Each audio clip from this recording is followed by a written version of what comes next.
사람에게 운명적으로 누구나 행복도 어느 정도 있고 불행도 어느 정도 겪게끔 이렇게 돼 있는 것이 이 사바세계의 삶인 것입니다. 우리 인생의 삶이라는 것이죠. 주로 보면 부정적인 거, 고통, 괴로움을 겪을 게 3이라면 행복은 1밖에 없어요. 3대 1인, 최소한도 3대 1인 것 같아요. 제가 보기에는. 왜냐하면 이 송곳으로 저 중고등학교 과학책에 나온 얘기잖아요. 합통점이라는 것과 쾌감점이라는 게 있어요.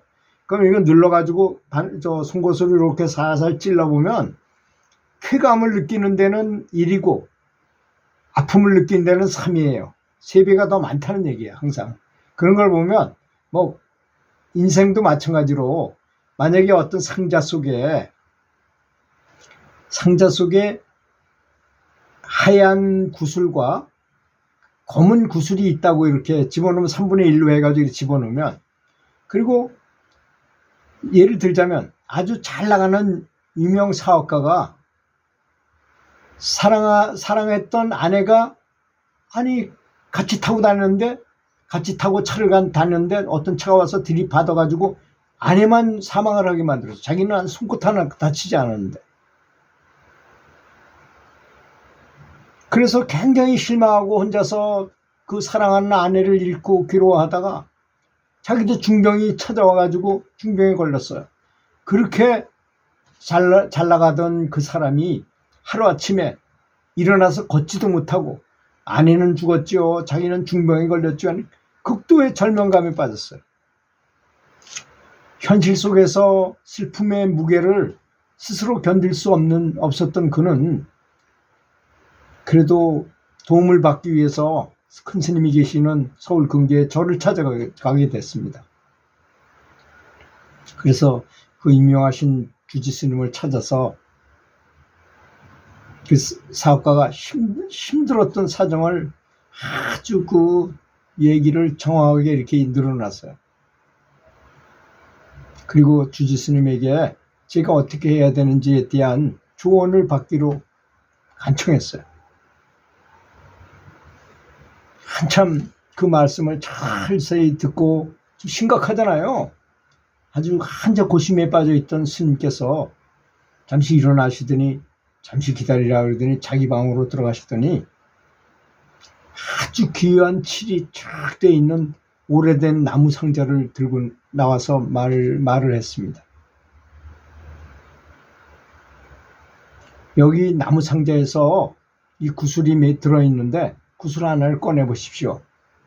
그래서 이제 손을 집어넣어가지고 이렇게 꺼냈는데 상자에 손을 넣어서 꺼낸 구슬은 검은색이었어요. 스님은 다시 상자 속에 구슬 하나를 더 꺼내보라 그랬어요. 이번에도 이렇게 휘저어가지고 그 중에 하나 꺼냈는데 이번에도 꺼낸 구슬은 검은 구슬이었습니다. 그러자 주지 스님이 자비스러운 미소를 띠고 조용하게 말씀하셨습니다. 거사님, 이 안에 이 상자 속에는 10개의 구슬이 들었는데요. 그 중에 7개는 검은색이고 나머지 3개는 흰색입니다. 검은 구슬은 아까 제가 말씀한 합통점과 쾌감점처럼 검은 구슬은 불행과 고통을 말하는 것이고 나머지 3개의 그 흰 구슬은 행복과 희망을 의미하는 것입니다. 어떤 사람은 지금 거사님처럼 뽑았는데 검은색 2개를 뽑았잖아요. 검은 구슬은 불행과 고통을 말하는 건 그런데 어떤 사람은 흰 구슬을 먼저 뽑아서 아주 행복하고 성공했다고 빨리 성공을 붙들어 가지고 좋다고 그러지만 어떤 이들은 지금 거사님처럼 연속으로 2번 검은 구슬을 뽑기도 한다는 것입니다. 중요한 것은 아직도 8개의 구슬이 남아있다는 것입니다. 그 속에 분명히 행운의 흰 구슬이 있다는 것입니다. 그렇지 않습니까? 그러니까 그 거사님이 고개를 끄덕끄덕해요. 이게 바로 행복 총량의 법칙이라는 것인데요. 이게 바로 삶의 법칙인 것입니다. 인생을 살면서 누구에게나 같은 양의 행복이 찾아오고 같은 양의 불행도 찾아오게 되는 그런 법칙인 것입니다. 따라서 이제까지 정말로 고통스러운 일만 많았다면 이렇게 생각하는 것이다. 하라는 것입니다. 앞으로는 행복할 일만 남았다. 이렇게 생각하라는 것입니다. 이것이 고통 속에서 희망을 풀 수 있는 이유라고 말씀해 주시는 것이었습니다. 그리고 이제 또 말씀하시기를 세상은 일체의 신조이기 때문에 불행한 일을 당해서도 부처님께 감사하고 이런 공부거리를 저한테 줘가지고 감사드립니다 하고 감사하게 되면 불행도 좋은 것으로 바뀌어요. 검은 구슬도 흰 구슬로 바뀔 수 있는 것이 바로 인생인 것입니다.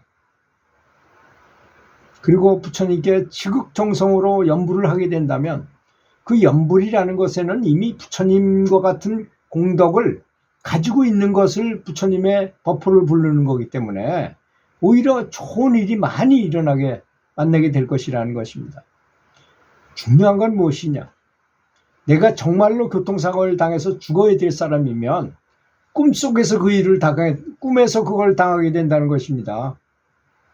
제가 아는 어떤 분은 교통사고 나서 죽어야 될 운명인데 연불을 많이 하고 잠을 잤는데 꿈속에서 꽉 부딪혀가지고 가슴을 꽉 받았어. 그래서 잠을 깨고 보니까 자기가 죽은 줄 알았는데 딱 떠보니 살았어. 근데 가슴을 이렇게 보니까 옷을 벗고 이렇게 보니까 여기가 멍이 포렇게 들었는데 멍만 들었지 몸은 전신은 괜찮고 꿈으로 그 사고를 대신했다는 것입니다. 이게 바로 이런 것이 부처님의 가피인 것입니다. 또 죽어야 될 운명에서 하늘에 뭐 공중에 매달려 있던 뭐가 떨어져서 죽을 운명인데 이상한 연불을 계속하면서 연불을 했더니 그 바람이 불어가지고 그것이 나가서 엉뚱한 데 떨어져가지고 내가 죽을 뻔했었지만 살았어. 그런 경우라든지 그런 경우는 너무나 많지요. 사실 연불하는 분들은 그런 거를 수도 없이 많이 만나게 됩니다. 그래서 만약에 이 사실을 아는 불자들은 자기가 이제 사업을 해가지고 성공을 좀 한 것 같다 그러면 이 사람이 불행해질 것을 대비해가지고 땅을 많이 사놓는다거나 또는 내가 사업에 실패했을 때 할 수 있는 뭔가를 마련해놔요. 다른 사람이 전혀 생각지도 않는 그런 걸 생각해놔요. 그래가지고 정말 폭삭 망해도 그 사람은 전혀 상관없이 그쪽에 가가지고 그 미리 마련하고 이런 비상시에 내가 일어나면 해야 될 것을 또 어떤 사람은 그런 사람도 있어요. 그 전에 서울에 그 미나리밭에 불과한 엉성한 그 잠실 부근 뭐 이런 데를 이제 사업이 잘 되니까 땅을 사놓은 거야. 그쪽에다가. 잘 안 됐어. 내가 만약 폭삭 망하거나 잘못되면 농사를 짓겠다 하는 생각을 가지고 이제 그렇게 한 거야. 그 사람은. 근데 정말 살다 보니까 아주 희한야릇하게 고난이 닥쳐와가지고 집을 차압당하고 막 이렇게 됐어요. 그래서 그 좋던 재산이 다 날아갔지만 그 미나리밭은 그대로 있었다는 것입니다.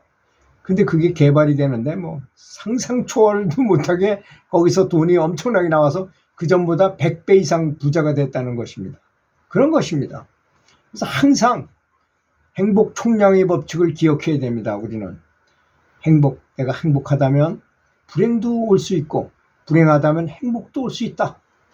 지금 내가 행복하고 잘 나가는 것 같다 그러면 반드시 준비해놔야 되는데 준비 중에서 가장 좋은 준비는 아까 같이 물질적으로 준비하는 것도 좋지만 가장 좋은 준비는 연불을 해서 공덕을 쌓아놓는 것입니다.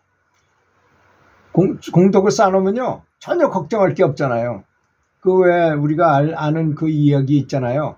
랍비라는 사람, 유대인의 그 아주 지혜로운 그 수행자를 랍비라고 말하잖아요. 그 사람이 저 신대륙을 향해서 가는데 돈 많은 사람은 돈 자랑하고 막 그러고 자기는 돈은 없지만 지식은 많잖아요. 이 사람은. 그러니까 돈 자랑하던 사람은 해적이 나타나서 딱 오더니까 다 돈을 뺏어가니까 아주 알거지가 됐어. 근데 이 사람은 뭐 가질 게, 뭐 갖고 갈 게 아무것도 없으니까 그냥 내렸어. 신들에게 와서 학교를 차렸어, 이 사람은. 그래서 학교 차려서 학교 교장이 되고 학교 학생들을 교육시키면서 아주 행복하고 좋은 인생을 살고, 그 돈이 많았던 사람은 돈이 없어져 버리니까 그냥 알거지로 거지 노릇을 하면서 살더라 이겁니다. 그렇게 중요한 그런 것처럼 사람에게 죽을 때 가져가는 거는 아무것도 없고 염불한 그 공덕밖에는 남은 게 없습니다. 그렇지 않습니까? 우리는 그거를 너무나 잘 알고 있죠. 그래서 행복 총량의 법칙을 잘 이해하시고 염불하는 것이 인생을 잘 사는 가장, 나중에 한번 생각해 보시면요, 제가 했던 말이 죽을 때 염불 안 하다가 회광반조 딱 해가지고 죽을 때 되면 이제 그 인생을 한번 쫙 하고 한순간에 쫙 보게 되는 때가 있어요. 그때 어떤 사람이 염불에 대해서 설명해 준 거를, 그걸 듣고 이해만 하고 내가 실행을 안 한 사람은 눈물 탁 흘리면서 후회하게 돼요. 근데 몸이 없으면 후회해봐야 소용이 없습니다. 몸이 있을 때만 공덕이 나한테 올 수 있어요. 영체만 빠져나가서 영혼만 있을 때는 그게 불가능해요. 아무리 많이 알아도 소용없습니다. 그때는 이 장비가 있어야만 되는 거잖아요. 똑같습니다. 만약에 내가 아무리 오지에 가서 조난을 당한다 하더라도 휴대폰만 잘 터지는 것만 있으면, 휴대폰 걸으면 119 부르면 금방 와서 헬기로 날 구조하는 거하고 똑같습니다. 몸이 있을 때 염불하라는 것입니다. 들어주셔서 감사합니다.